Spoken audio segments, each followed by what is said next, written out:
Can we talk about Canada? What is the status of President Trump having a conversation with Mark Carney? We have seen the president use the term governor to refer to Justin Trudeau. Will that moniker also go to Mr. Carney going forward?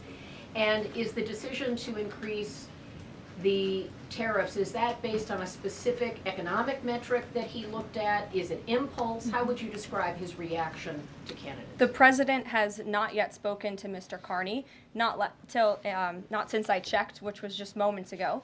But certainly his phone is always open to leaders who wish to speak with him. As for the tariffs, the president made his position on this quite clear with the statement that he put out.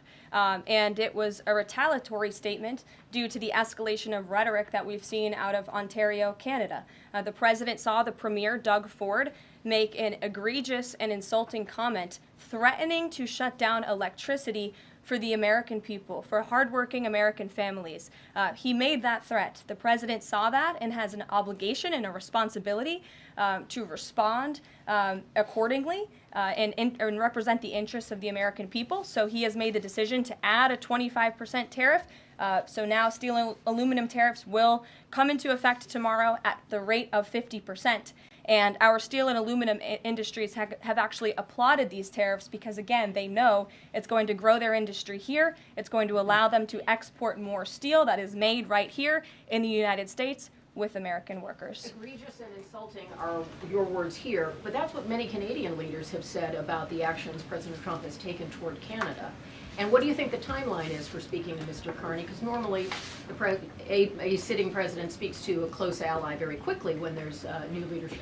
Well, the president is, again, responding to the fact that Canada has been ripping off the United States of America and hardworking Americans for decades. If you look at the rates of tariffs across the board that Canadians have been imposing on the American people and our workers here, it is egregious. In fact, I have a handy-dandy chart here that shows not just Canada, but the rate of tariffs across the board. If you look at Canada, since you brought it up, American cheese and butter, nearly 300% tariff. You look at India, 150% tariff on American alcohol. You think that's helping Kentucky bourbon be exported into India? I don't think so. 100% tariff on agricultural products from India.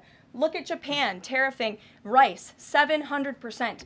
President Trump believes in reciprocity, and it is about dang time that we have a president who actually looks out for the interests of American businesses and workers. And all he's asking for at the end of the day are fair and balanced trade practices, and unfortunately, Canada has not been treating us very fairly at all over the past several decades. To the woman in the purple, because I saw you were making a face at my previous answer, so what's going on? Well, actually, I have a couple of questions. At the core of pro-Palestinian protests on college campuses and elsewhere is a demand to end the war in Gaza, a goal that this administration actually supports and has pursued. So are there conversations between the administration and the Canadians going on over this tariff? Because the Ontario Premier says the next step is to cut off electricity to the U.S. And the president put out a statement after seeing those comments and said that it would be there would be grave consequences imposed on Canada if they think about shutting off electricity for the United States of America and our citizens. And the president is also determined to ensure that we are depending on American electricity, not the electricity production of foreign nations, including our allies in Canada. As for conversations, there is continued correspondence between the president's team, particularly Secretary Leavitt, and the Canadians as well. And in the market reaction, how do you sell to the American people then after they're looking at what's happening in the markets this week and say that the tariff policy long term is something good? Well, just think about what the tariff policy long-term will do for our country. I think many of us probably grew up in small towns. I know at least I did, and the main street in my small town looks a heck of a lot worse than it probably did decades ago before I was alive. At least my parents and grandparents tell me so. And I know many Americans feel that same way. What the president envisions for this country is for the United States of America to be a manufacturing superpower where there are American factories and businesses owned by Americans, produced producing goods that we are exporting to the rest of the world. Those revenues will stay here. It will increase wages for people here in our great country. It will ensure our national security, and it will boost the morale of the American people to have thriving industries again. Think about Detroit, Michigan.